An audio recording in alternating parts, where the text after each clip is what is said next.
बोलिए प्रेम से श्री सद्गुरुदेव महाराज की जय।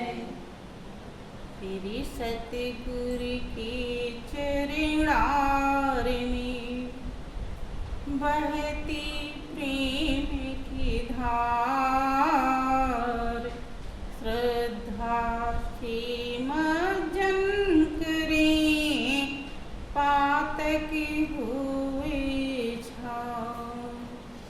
महाभयानक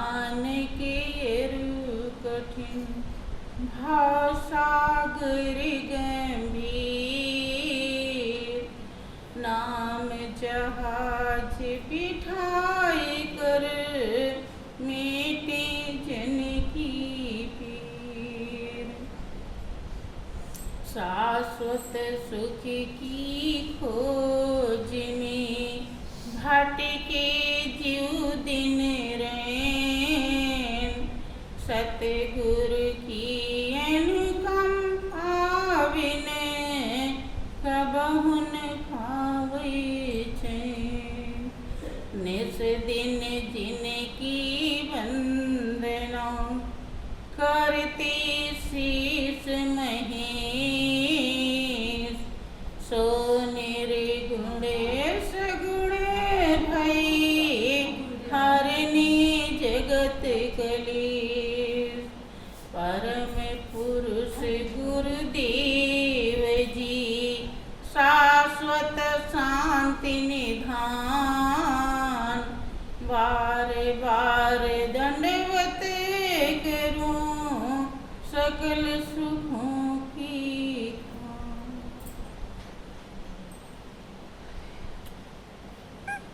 बोलिए प्रेम से श्री सद्गुरुदेव महाराज की जय। श्री सच्चिदानंद भगवान की जय। प्रिय बहनों, वास्तव में एक अटूट सत्य है, जब कभी किसी को सत्संग का अवसर मिलता है तो उसके अहोभाग्य होते हैं, इसमें लेकिन की गुंजाइश नहीं है। सभी महान हस्तियों का अनुभव है कि जिसे वो महाप्रभु परम पिता परमेश्वर, वो परम हितैषी जन्म जन्मांतर के दुखों से बचाना चाहता है, जन्म मरण रूपी रोग से छुड़ाना चाहता है, भव सागर से पार करना चाहता है, अर्थात उद्धार करना चाहता है, उसे ही ये अवसर प्रदान करता है। बशर्ते बहुत ही ध्यान देने की जरूरत है, विचार करने की आवश्यकता है, गौर करने की जरूरत है। अभी भजन में सुन रहे थे कि जो गुरु शरण में आया यह लोक सुखी परलोक सुखी। गुरु शरण बहुत मार्मिक रहस्य है। देखें,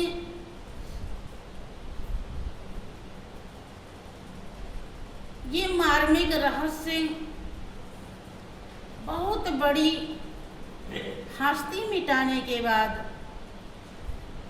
हासिल होता है। जन्म जन्मांतर से जब हम इस राह पे चल करके बूंद बूंद से जैसे घड़ा भरता है, ऐसे थोड़ा थोड़ा पुण्य संस्कार पवित्र कर्म जब हम इकट्ठा करते रहते हैं, तब हमको किसी जन्म में गुरु शरण प्राप्त हो जाता है। गुरु शरण का मतलब होता है कि जैसा गुरु महाराज जी आदेश दें, उनके उपदेश को हम कभी नकारे नहीं। हम मन के अनुसार न चलें। कि जिंदगी रूपी जो हमारी गाड़ी है, इसके ड्राइवर मन न रहे बल्कि सतगुरु रहे। सतगुरु अगर ड्राइवर हैं तो ये जिंदगी रूपी गाड़ी मंजिल तक अवश्य पहुंचती है। और अगर सतगुरु ड्राइवर न रहे तो मन, हमेशा आप सुनते हैं कि नहीं है मन का कोई ठिकाना, घड़ी में कुछ है घड़ी में कुछ है। कभी न धोखे में इसके आना, घड़ी में कुछ है घड़ी में कुछ है। तुलसीदास जी अपने समय के बहुत ही अच्छे संत, कवि, विद्वान कहलाते हैं। उन्होंने अपने अनुभव को लिखा है कि कबहु क मन रंग तुरंग चढ़े, कबहु क मन चाहत है धन को, कबहु क मन वेद पुराण पढ़े, कबहु क मन चाहत है बन को, कबहु क मन नारी को देख लुभाए रहे, और कबहु क मन चाहत है रण को। कह तुलसीदास विचार किए, समझाए के राखो कपटी मन। एक कपटी मन सतगुरु शरण से, शरण का मतलब ही यही है कि हम आपके सुपुर्द हैं, हमारी पूरी जिम्मेदारी आपकी है। जैसा चाहें वैसा नाच नचाए। नाचने के लिए अर्थात आज्ञा पालन करने के लिए जब भक्त तैयार हो जाता है, अपने मन को तैयार कर लेता है, तो उसे गुरु शरण कहा जाता है। देखो, आप सुनते हैं कि राजा हरिश्चंद्र मरघट पर बिक गए। क्यों बिक गए? क्योंकि वो गुरु शरण में थे। गुरु शरण में होने के नाते ही जब विश्वामित्र ने स्वप्न में परीक्षा ली तो स्वप्न की परीक्षा को भी उन्होंने साकार करके दिखाया। और दिखाया तो कितना बड़ा फल पाया, जो फल उनको शायद कभी भी किसी जिंदगी में ना मिला हो, वो फल राजा हरिश्चंद्र के जीवन में। क्योंकि जिंदगी की कीमत गुरु शरण से ही मिलती है। यही फार्मूला है कि जब तक है भेद मन में, कुछ नहीं बन पाएगा, और रंग लाएगी वो मस्ती, भेद मिट जानेगी। जो गुरु शरण में नहीं होते, जिन्हें गुरु की आज्ञा भाती नहीं है, गुरु की आज्ञा में जो विश्वास नहीं रखते, यकीन नहीं रखते हैं, उनके अंदर भेद होता है। वो गुरु महाराज जी को समझ नहीं पाते। उनका हृदय, उनका मन ये नहीं कहता कि गुरु महाराज जी जो कुछ समझाएंगे, जो कुछ बताएंगे, ये जो कुछ भी कराएंगे, उसमें ही हमारी भलाई है। वो इस बात को नहीं जान पाता है, इसीलिए वो भेद रखता है। कहते कुछ है, वो करता कुछ। वो अपने मन के अनुसार करता है। और आप सुनते हैं कि मनमुख का कल्याण नहीं होता है, कल्याण गुरुमुख का होता है। और कितनी बार आप सुनते हैं कि गुरुमुख गुर चितवत रही, जैसे चंद्र चकोर, और 8 पहर निरखत रहे गुरुमूर्ति की ओर। चकोर पक्षी जैसे चंद्रमा को देखता है, ऐसे जो गुरुमुख होता है, गुरुभक्त होता है, वो गुरु को ही निहारता रहता है। गुरु महाराज जी क्या बताए हैं, उसे हमने किया कि नहीं, गुरु महाराज जी ने क्या समझाए हैं, उसे हमें धारण करना है। अब गुरु महाराज जी क्या बताएंगे, क्या कराएंगे, अब उसे मुझे करना है। हरदम उन्हीं के तरफ है उसका ध्यान होता है। जब ध्यान होता है तो बहनों, वो कभी भी सत्य से डिगता नहीं है। ऐसा जब नियम अपनाता है, संयम अपनाता है, तब सत्य के रास्ते पर वो आसानी से चल पाता है। और नहीं तो इतनी बाधाएं हैं जिसको आप लोग खुद ही अनुभव करते होंगे, देखते होंगे। अगर थोड़ा भी प्रभु से प्रेम आपके हृदय में होगा तो आप बाधाओं को समझ पाते होंगे। जिसे प्रेम नहीं होता है उसे दुनिया की बाधाएं नहीं दिखाई पड़ती, लेकिन जिसे लगता है कि गुरु चरणों से जो हमको सौभाग्य मिल रहा है वही मेरा है, वही जीवन को संतुष्ट, सुखी और शांति प्रदान करने वाला है। और जब वो नहीं हासिल होता है, रुकावटें आती हैं, तब वो बहुत दुखी होता है, वो परेशान होता है। उसे लगता है कि ये बाधाएं कब खत्म होंगी, कि कब हम अपने सत्य लक्ष्य को प्राप्त होंगे। उसे बाधाएं दिखाई पड़ती है।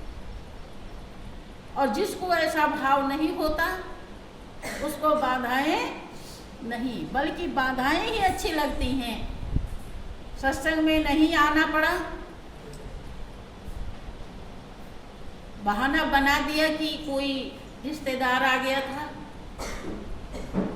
अब क्या मन में सोच लिया कि गुरुजी पूछेंगे कि क्यों नहीं आई थी, तो कह देंगे कि रिश्तेदार आ गए। गुरुजी पूछेंगे क्यों नहीं आई थी, तो कह देंगे कि शादी में चले गए थे। पूछेंगे क्यों नहीं आई थी, तो डॉक्टर के पास चली गई थी। बहुत, जबकि शादी में भी सत्संग के बाद भी जा सकती, डॉक्टर के पास भी सत्संग के बाद भी जा सकते। कब? जब सतगुरु शरण से जो लाभ मिलता है उसका हमें एहसास होता है, अनुभव होता है, अर्थात भाव श्रद्धा होती है। बहनों देखो, गुरु शरण में जब मीरा जाती है तो देखिए, गुरु शरण को उन्होंने त्यागा नहीं, बल्कि कुल मर्यादा को भी त्याग, सब कुछ त्याग दिया, लेकिन गुरु शरण को छोड़ा। और जब मजबूती से पकड़ा, चूंकि आपका जो ज्ञान मिला हुआ है आपको, वो अनमोल जिंदगी का श्रृंगार है। ये अनमोल चोला जो 84 लाख योनि भटकने के बाद मालिक प्रदान करता है, उसी ज्ञान से सजती है, उसी ज्ञान से इसकी कीमत मिलती है। वो ज्ञान ही इस जीवन का ध्येय और लक्ष्य है। ये ज्ञान ऐसे हासिल होता नहीं, इसीलिए इसको छीनने के लिए एक नहीं तमाम बाधाएं हैं। कभी मन का बाधा है, कभी तन का बाधा है, कभी पड़ोस का बाधा है, कभी घर परिवार का बाधा है, दुख बीमारी का बाधा है। अरे एक नहीं, कितना गिनाया जाए, बहुत सारी बाधाएं हैं। लेकिन जब आप समझ लेते हैं कि ये हीरा है, तो चाहे कितने भी बीमार क्यों ना हो, कराह क्यों ना रहे हों, लेकिन हीरा इकट्ठा करने में आप पीछे नहीं रहे, कर लेंगे ना। ऐसे ही जब आप समझ लेते हैं कि जन्म जन्मांतर से भटकने के बाद के लग 84 भटक दिया, पोपे अटका जाए और आपकी पासा न पड़ा तो फिर 84 कि एक बार मालिक ने मनुष्य की जिंदगी दिया है और जीवन का ध्येय और लक्ष्य सदगुरु ने प्रदान कर दी है। अगर हम उसे संभाल न पाए तो जिंदगी निरर्थक चली जाएगी, कर्म बिगड़ जाएंगे, और कर्म अगर बिगड़ गए तो कोई भी सहारा बन नहीं सकता। जितने भी हमारे ये संगी साथी हैं, भाइयों बहनों, ये लेन देन के संगी साथी अच्छे हैं। आप तो सभी साथी बात पूछते हैं, अगर आप बुरे बन गए तो सब साथी किनारा कस लेंगे। ये सच्चाई सद्गुरु हरदम बताते हैं। लेकिन आपका संस्कार जैसा होता है, कर्म जैसे होते हैं, पुण्य जैसा होता है, वैसा आप समझ पाते हैं। देखें, गुरु शरण सही में ग्रहण किया सुखदेव मुनि ने। जब वो ऐसे तपस्या कर रहे थे, देखो बहुत लोग थोड़ा पूजा पाठ खूब बाहर लोक रीति के अनुसार जो करते हैं, सोचते हैं हम तो बहुत पुजारी हैं, बहुत पूजा कर रहे हैं, हमें सतगुरु शरण की क्या जरूरत है, संत महात्मा की क्या जरूरत है। ये उनकी अज्ञानता है। क्योंकि ज्ञान संत का संग करने के बाद ही पैदा होता है। आपका शास्त्र बताता है कि बिन सत्संग विवेक न होई, राम कृपा बिन सुलभ न सोई। जब तक संत का संग नहीं होता, विवेक जागृत नहीं होता। क्योंकि खाने पीने सोने जगने के लिए तो सबके पास विवेक है, और ये सब विवेक पल भर में धोखा दे देता है, पल भर में हमारा साथ छोड़ देता है। और इस विवेक से हमें ऐसे उल्टे कर्म हमारे बन जाते हैं कि जो 84 लाख जन्म तक हमें भोगना पड़ता है।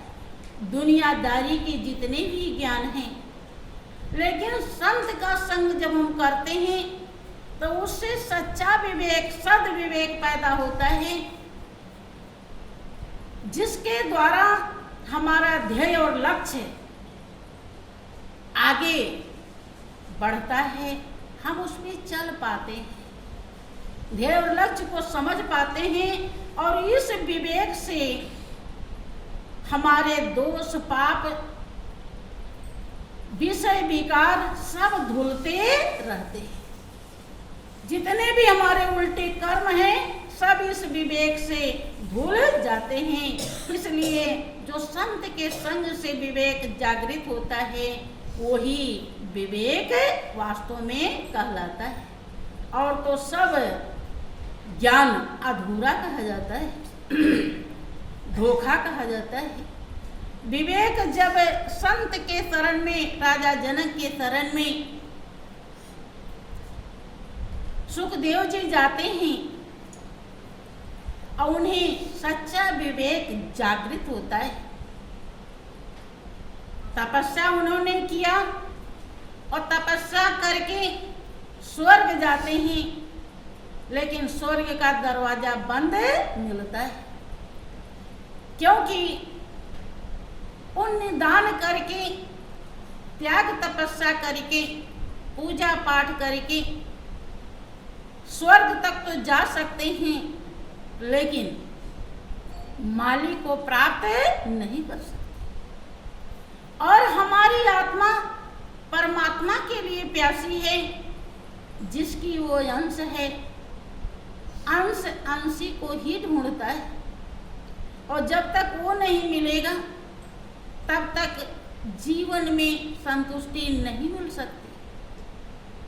जीवन में हम दुखों से, जो जिसे भाव सागर कहा जाता है, उससे हम पार नहीं हो सकते, अर्थात एक के बाद एक के बाद एक हमें ये दुख सताते ही रहेंगे, क्योंकि ईर्ष्या, रिश्ते, नाते और दुनियादारी का रहस्य विवेक से ही समझ में आता है, और विवेक नहीं हुआ तो समझ में नहीं आता, और हम दुखों को झेलते झेलते चले जाते हैं और दुखों को ही झेलते जाते हैं जन्म जन्मांतर। क्या होता है कि देखें, जब उन्हें राजा जनक से ज्ञान प्राप्त होता है, विवेक मिलता है, परमात्मा क्या है, कहाँ है, कैसे है, जब इसका बोध होता है तो उन्होंने गुरु शरण ग्रहण किया, क्योंकि जब गुरु महाराज जी ज्ञान देते हैं तो समझाते हैं कि इसको कैसे सिद्ध कर पाओगे, इसके लिए आपको ध्यान करना है, ध्यान लगाना है, और ऐसे लगाना है, सब दांव पेच बताते हैं, और जब हम उसे अमल में उतार लेते हैं, अपने हृदय में धारण कर लेते हैं, तब हमें ज्ञान की सिद्धि प्राप्त हो जाती है। सुखदेव मुनि, कहीं कहीं जिक्र आता है कि 10,000 वर्ष तपस्या किए थे और वो बेकार बताया जाता है, क्योंकि उससे विवेक जागृत नहीं हुआ। लिखा भी है उन्होंने कि तप के वर्ष 1000 हैं, सत्संग घड़ी और तो भी नहीं बराबरी, सुखदेव किया विवेक। 1000 वर्ष की तपस्या हो और सत्संग, सत्य का संग 1 घड़ी हो, तो सुखदेव दोनों का अनुभव करते हैं कि तो भी 1000 वर्ष की तपस्या और एक घड़ी सत्संग के बराबर नहीं। तो उन्होंने कैसे पालन किया? आप सुनते रहते हैं कि बाधाएं हरदम उनके पास आती रही और उन बाधाओं को समझते रहे। जैसे आप जग रहे हैं, दरवाजे के पास देख रहे हैं कहीं चोर ना आ जाए, तो चोर देख लेगा कि आप जग रहे हैं तो लौट जाएगा। अगर वो चोर है तो डकैत नहीं है तो लौट जाएगा, देखेगा ये तो जग रहा है, ये तो देख रहा है। ऐसे ही जब हम जागरूक होते हैं, गुरु शरण में जो आ जाता है वो जग जाता है, उसे जगा हुआ कहा जाता है। जगे हुए हैं सुखदेव जी। जब सब बाधाओं को पार कर जाते हैं तो इंद्र उनके पास रंभा अप्सरा को भेजते हैं। रंभा को भेजते हैं तो रंभा ने बड़ी कोशिश करी कि इनका विवेक ज्ञान भंग कर दूं, इनकी कमाई नष्ट कर दूं, लेकिन वैसे जो जगह है चोर नहीं आता, ऐसे जागरूक के पास बाधाएं ठहरती नहीं। कैसे?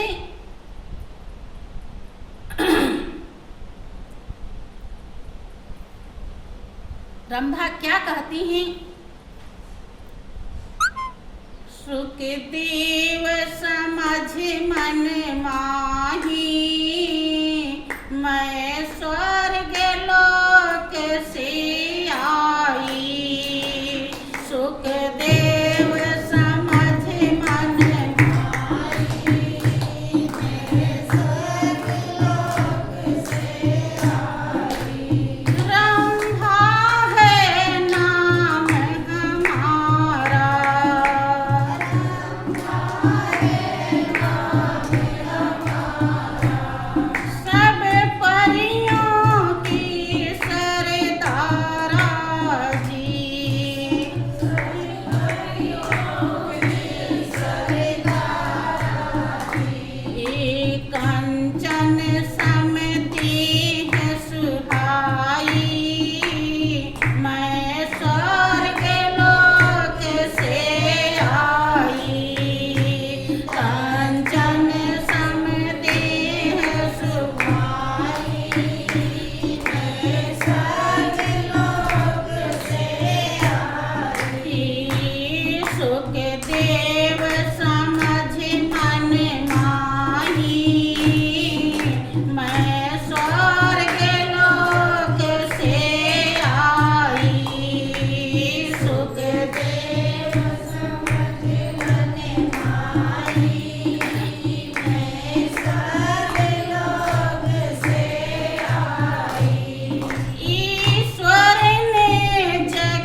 रंभा तरह तरह से उन्हें उठाना चाहती है। वो ध्यान में लीन हैं, मालिक के रस से ओतप्रोत हैं, जग गए हैं, दुनिया के रहस्य को समझ गए हैं, मालिक की दया और कृपा के पात्र हैं। फिर भी इतनी बड़ी बाधा बन के आई है उनकी शांति, उनके आनंद, उनके चैन को छीनने के लिए। उन्हें नाना प्रकार से, हर तरह से लालच दे करके ध्यान को तोड़ना चाहती है। ध्यान तो वो तोड़ देते हैं, बाहर आ जाते हैं अंदर की दुनिया से। बाहर जो छलबल कर रही थी उसका जवाब देते हैं। क्या देते हैं भाइयों बहनों? ऐसे जवाब अगर हम नहीं सीखेंगे तो जो इतना बड़ा तपस्वी